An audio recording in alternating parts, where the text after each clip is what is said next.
Patil sir की पाठशाला। तो आज हम एक्टिव से पैसिव वॉइस बनाना सीखेंगे सिर्फ 2 मिनट के अंदर कि कैसे हम एक्टिव से पैसिव बना सकते हैं। तो देखिए, जो भी एक्टिव वॉइस में सेंटेंस है उसको यदि पैसिव में बनाना है तो आपको क्या करना है, जो भी उसका ऑब्जेक्ट उसको उठा के सबसे आगे लिखना है। जैसे एक एग्जांपल लेता हूं, अब ये से कि सेंटेंस है सिंपल प्रेजेंट का, तो आपको यहाँ पर टेंस को भी थोड़ा सा ध्यान रखना है, उसके बारे में बताऊंगा मैं।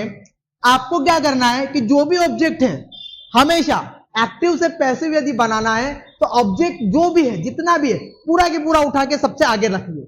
जैसे कि यहां पर क्रिकेट है तो सबसे आगे लिख दिया मैंने क्रिकेट, ये हो गया क्रिकेट। उसके बाद क्या है, हेल्पिंग वर्ब पे ध्यान देना है। तो टेंस कैसा है उसके डिपेंड करेगा हेल्पिंग वर्ब कैसे होगा।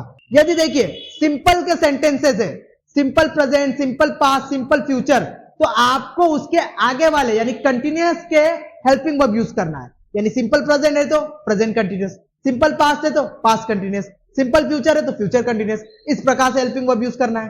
फिर कंटिन्यूअस के यदि सेंटेंसेस है तो वहां पर हेल्पिंग वर्ब जो टेंस है उसी का यूज करना है, सिर्फ एक वर्ड एक्स्ट्रा यूज कर रहा है, बिंग, BEING, बिंग का। जैसे प्रेजेंट कंटिन्यूअस है तो उसी की हेल्पिंग वर्ब यूज करना है, लेकिन बिंग उसमें ऐड कर लेना है। पास्ट कंटिन्यूअस है तो उसी की हेल्पिंग वर्ब यूज करना है, लेकिन बिंग ऐड कर लेना है। फिर परफेक्ट की बात करें तो परफेक्ट में भी वही जो टेंस है उसके हेल्पिंग वर्ब यूज करना है, सिर्फ उसमें एक एडिशनल वर्ड यूज होगा, वो है बीन, BEEN, बीन।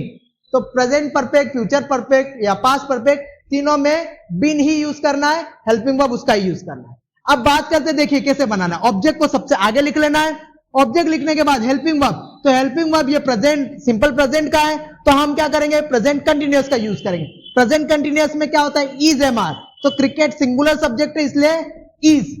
उसके बाद आपको वर्ब का थर्ड फॉर्म, एक चीज और बता दूं मैं, पैसिव वॉइस में हमेशा वर्ब का थर्ड फॉर्म ही यूज करना है। कोई सा भी बना रहे हो आप पैसिव वॉइस में हमेशा यूज करोगे थर्ड फॉर्म।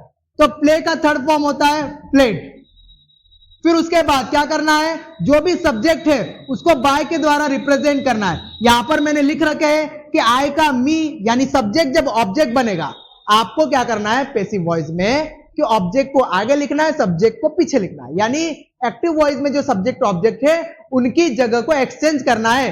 सब्जेक्ट पहले होता है तो बाद में कर देना, ऑब्जेक्ट पहले बाद में होता है तो पहले कर देना है। लेकिन जब सब्जेक्ट ऑब्जेक्ट बनेगा तो अपने फॉर्म को चेंज कर लेगा। आई का मी, यू का यू, वी का अस, ही का हिम, शी का हर और दे का देम हो जाएगा। तो जैसे हमने यहाँ पे शी लिखा है तो शी जब सब्जेक्ट से ऑब्जेक्ट बनेगा तो शी का बन जाएगा हर, और ये सेंटेंस बन जाएगा कि क्रिकेट इज प्लेड बाय हर। इस प्रकार से आप एक्टिव से पैसिव वॉइस को कन्वर्ट कर सकते हैं।